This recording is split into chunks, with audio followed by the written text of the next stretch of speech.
আসসালামু আলাইকুম সম্মানিত বন্ধুরা।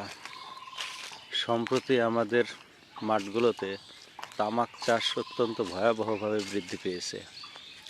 আমাদের ঘনশ্যামপুর, শিবরামপুর সহ অন্যান্য অঞ্চলেও এই যে তামাক গাছ, এই তামাক গাছের চাষ এত বৃদ্ধি পেয়েছে যে ফসলি জমি এখন অধিকাংশই ভালো যে জমিগুলো সেগুলো তামাক চাষের দখলে চলে গেছে। এই তামাকগুলো এই যে দেখছেন, এখন তারা এগুলো শুকাতে দিয়েছে। এর পাশ দিয়ে গেলেও অত্যন্ত গন্ধ। যারা বিড়ি সিগারেট খান না এদের কাছে এই এই তামাকের গন্ধগুলো অত্যন্ত বিকট এবং মারাত্মক লাগে। তামাক চাষের এখন শেষের দিকে। এই তামাকগুলো তারা এখন সংগ্রহ করে এগুলো শুকাতে দিয়েছে।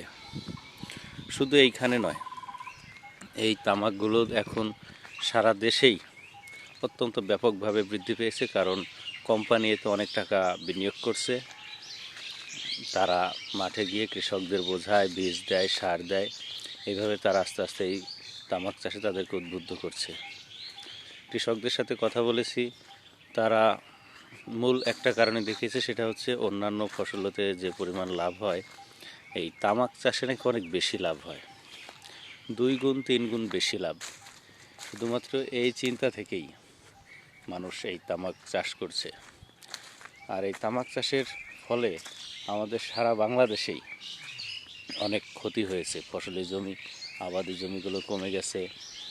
আর এই তামাকের কারণে যে কত বড় ধরনের ভয়াবহ দিকে আমরা এগোচ্ছি সেটা নিয়ে কিন্তু অনেক রিপোর্টও হয়েছে। আমরা চ্যানেল আইতে দেখেছি, শাইখ সিরাজের রিপোর্টে দেখেছি যে উনিও এই বিষয় নিয়ে কথা বলছেন। আসলে তামাক চাষ যদি বন্ধ করা না যায়, আর যেভাবে তামাক চাষ বৃদ্ধি পাচ্ছে এভাবে যদি চলতে থাকে, ভবিষ্যতে আমাদের এমনিতেই তো খাদ্য সংকট চলতেছে, এই সংকটটি আরও বৃদ্ধি পাবে। এই যে দেখুন তামাক গাছগুলি, এই পুরা গাছগুলোতেই পাতা ছিল, সেগুলো সংগ্রহ করা হয়েছে।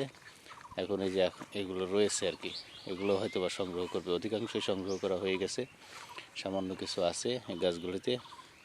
এই গাছগুলিতে যে পাতাগুলি হয় ওগুলোই মূলত তামাক।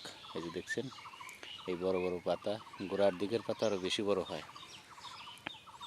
এই যে দেখছেন, আমরা এখন থেকে যদি সতর্ক না হই বা সরকার এদিকে যদি নজর না দেয়, আমাদের অদূর ভবিষ্যতে খাদ্য সংকট আরও অনেক বৃদ্ধি পাবে। এবং আমরা অনেকের কাছ থেকে শুনেছি যে তামাক চাষে ফসলের জমির উর্বরতার পরিমাণটাও কমে যায়।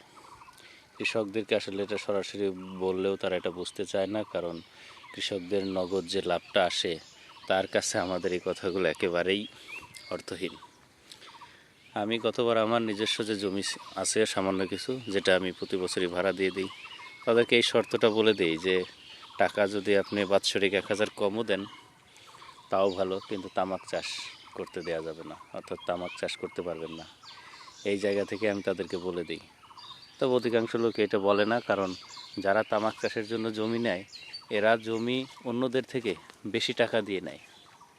অর্থাৎ 1 বছরের ভাড়া যদি আপনার 30% জমির ভাড়া 10,000 হয়, ওরা হয়তো 11,000 দিবে, 12,000 দিবে, কারণ ওদের এখানে অনেক লাভ।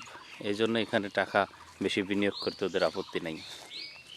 আসলে এখানে শুধুমাত্র জনসচেতনতায় কাজ হবে না, এখানে সরকারের সরাসরি পদক্ষেপ প্রয়োজন, যেটা না হলে আমাদের খাদ্য সংকট আরও বাড়বে আর আমরা আরও বিপদের দিকেই এগোবো। ধন্যবাদ সবাইকে।